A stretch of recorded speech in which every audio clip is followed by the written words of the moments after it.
The evening sun dipped over the quiet neighborhood of Willow Creek Meadows, painting the sky in soft orange and gold. The cul-de-sac looked peaceful. Children's bicycles leaning against neat fences, sprinklers whispering across lawns, golden retrievers lounging on porches. But peace didn't live inside the big brick house at the corner, the one with the trimmed ivy and the American flag fluttering gently on the porch.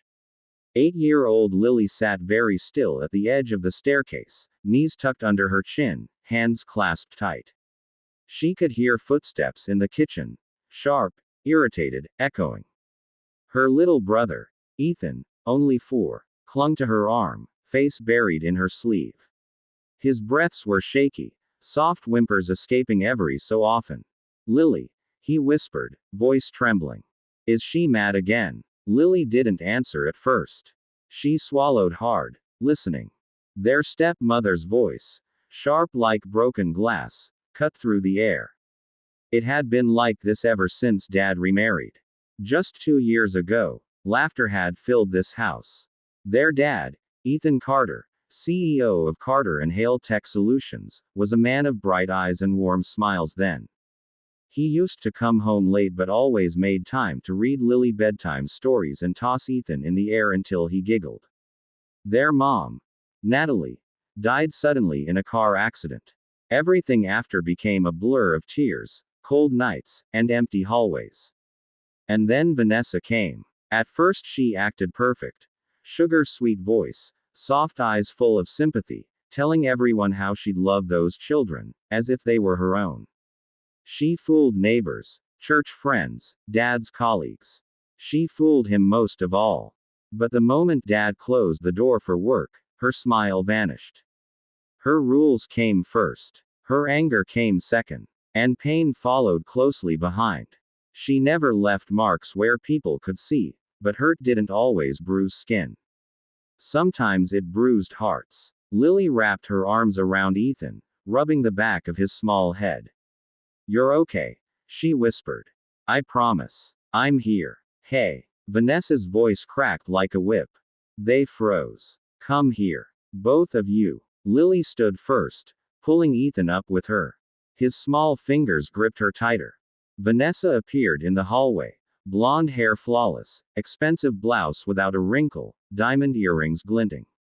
She always looked perfect. She liked perfection, expected obedience, and despised anything that reminded her she wasn't truly their mother. Lily and Ethan walked slowly toward her. "Look at this mess," Vanessa snapped, holding up a small juice pouch Ethan had dropped earlier. "If you two would just learn to behave." "I'll clean it," Lily said quickly, stepping forward before Ethan could cry. "It's my fault. I gave it to him." Vanessa's eyes narrowed. She leaned close to Lily, voice deadly soft. "Always trying to be the little hero, aren't you?" Lily stared at the floor. "Pick it up." Lily knelt, cleaned the spill with shaking hands. Ethan reached to help but Lily pressed his hand back gently. "I've told you before," Vanessa hissed, voice rising, "I run this house. Not you. Not your sad little memories of your mother." Lily's heart squeezed. Ethan whimpered, burying his face in Lily's side. Vanessa's eyes hardened. "I said stop crying." The front door clicked. Keys. Shoes on hardwood. A sigh. "Dad." Lily's breath caught. Relief rushed in. He was here. He'd fix it. He had to. But instead of stepping toward them, Ethan Carter adjusted his tie, set his briefcase down, and rubbed his forehead like the weight of the world lived there. Vanessa instantly switched masks. Her tone floated, sugar sweet. "There you are, darling. Long day." He nodded without really seeing her. Board meeting ran late. His eyes flickered toward the kids. Lily stood straighter, eyes pleading silently. He saw. She knew he saw. But another second passed, and he looked away.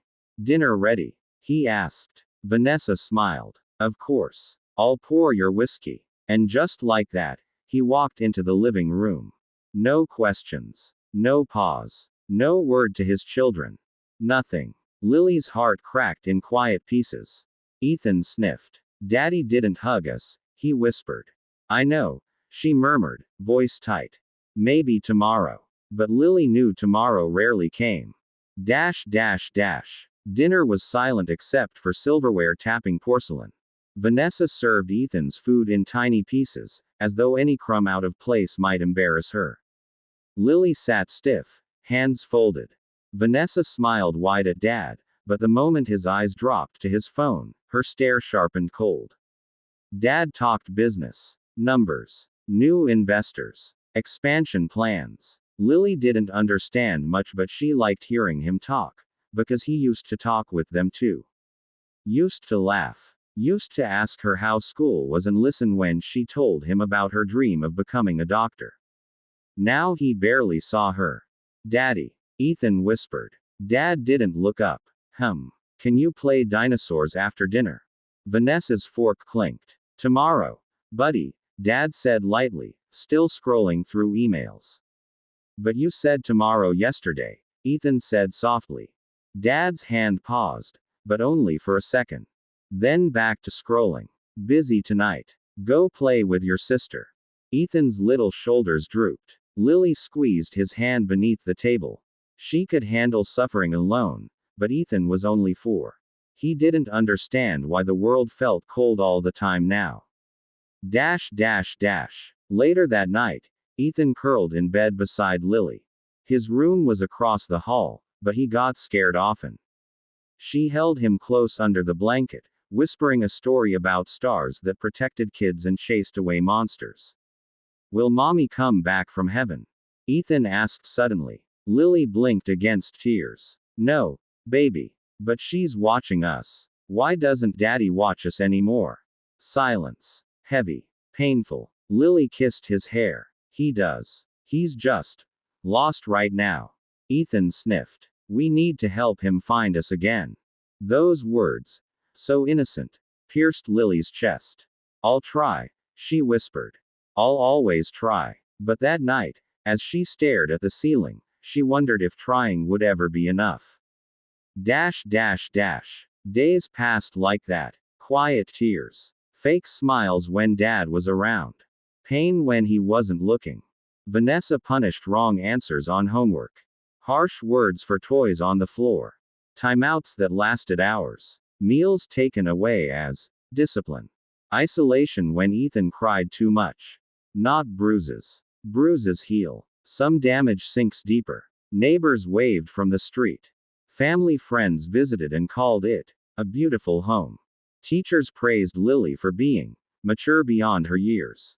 No one saw the shadows. Until someone did. Dash dash dash. It was a Wednesday afternoon when their father's executive assistant came over. Amanda Reyes. Sharp, kind-eyed, warm in the way people who've lived storms become. She dropped off files and stayed to talk briefly in the living room. Lily walked in quietly with Ethan. Vanessa gave her a warning glance, but Amanda smiled kindly. Hi, sweetheart, she said gently. This must be Ethan. He hid behind Lily's shirt.